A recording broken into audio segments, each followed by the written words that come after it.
Thiruvananthapuram പാറ്റൂരിൽ lorry മറിഞ്ഞു. ഭാരം കയറ്റി വന്ന ലോറി കയറ്റം കയറുന്നതിനിടെ ഒരു വശത്തേക്ക് മറിയുകയായിരുന്നു. ആർക്കും പരിക്കില്ല. പ്രദേശത്ത് വൻ ഗതാഗതക്കുരുക്ക് ഇപ്പോഴുമുണ്ട്.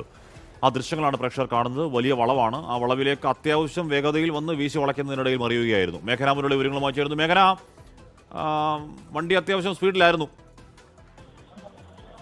ഹാഷ്മി, ഈ വണ്ടി അത്യാവശ്യം വേഗത്തിലായിരുന്നു. അതുപോലെ തന്നെ അതിലധികം ഭാരം ആ വാഹനത്തിൽ ഉണ്ടായിരുന്നു എന്നുള്ളതാണ്. അതുകൊണ്ട് തന്നെ ഈ കയറ്റം മനസ്സിലാക്കാതെ അതിവേഗത്തിൽ എത്തുകയും അങ്ങനെ ഒരു ഭാഗത്തേക്ക് മറിയുകയും ചെയ്യുകയായിരുന്നു. ഈ മറിഞ്ഞ ഭാഗത്തടക്കം വീടുകൾ ഉണ്ടായിരുന്നു. പക്ഷെ അത് അധികം ആപത്തിലേക്ക് പോയില്ല, വലിയൊരു ദുരന്തത്തിലേക്ക് പോയില്ല എന്നുള്ളതാണ് മനസ്സിലാക്കാൻ കഴിയുന്നത്. ആ പ്രദേശത്ത് 1 മണിക്കൂറോളം നീളം വാഹനങ്ങൾ ഗതാഗത തടസ്സം മൂലം കുടുങ്ങിക്കിടന്നു. കൂടാതെ ഇതിൽ ആർക്കും പരിക്കില്ല എന്നുള്ള കാര്യം കൂടിയുണ്ട്. ഡ്രൈവറും അതുപോലെ തന്നെ മറ്റൊരു വ്യക്തി കൂടിയാണ് ഈ വാഹനത്തിൽ ഉണ്ടായിരുന്നത്. പക്ഷേ ആർക്കും പരിക്കില്ല. തിരുവനന്തപുരം പാറ്റൂരുള്ള ഒരു ജംഗ്ഷനിലാണ് ഈ ലോറി മറിയുകയും ചെയ്തത്. അതിന്റെ CCTV ദൃശ്യങ്ങളാണ് ഇപ്പോൾ നമ്മൾ കാണുന്നത്. ആർക്കും ഈ അപകടത്തിന്റെ ഈ ദൃശ്യം കാണുന്നത് പോലെ വലിയൊരു വ്യാപ്തിയിലേക്ക് പോയിട്ടില്ല. ആർക്കും പരിക്കുകളില്ല. കൂടാതെ ഒരു മതിലിൽ ഇടിച്ചു നിൽക്കുകയായിരുന്നു. അതുകൊണ്ട് തന്നെ തൊട്ടടുത്തുള്ള വീടുകളിലേക്കും അല്ലെങ്കിൽ അങ്ങനെ ഒരു അപകടത്തിലേക്കും പോയിട്ടില്ല എന്നുള്ളതാണ്. മറ്റൊരു സ്ഥാപനത്തിലേക്ക് ഭാരം കയറ്റിക്കൊണ്ടുവരികയായിരുന്നു. അമിത ഭാരമാണ് ഈ അപകടത്തിലേക്ക് നയിച്ചത്. ലോറി ശരിയാനുള്ള ഒരു കാരണം എന്നുള്ളതാണ് മനസ്സിലാക്കാൻ കഴിയുന്നത്.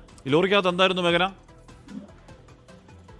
ഹാഷ്മി, ലോറിക്കകത്ത് ISROയിലേക്ക് കൊണ്ടുവന്ന യന്ത്രഭാഗങ്ങളാണ് എന്നുള്ളതാണ് മനസ്സിലാക്കാൻ കഴിയുന്നത്.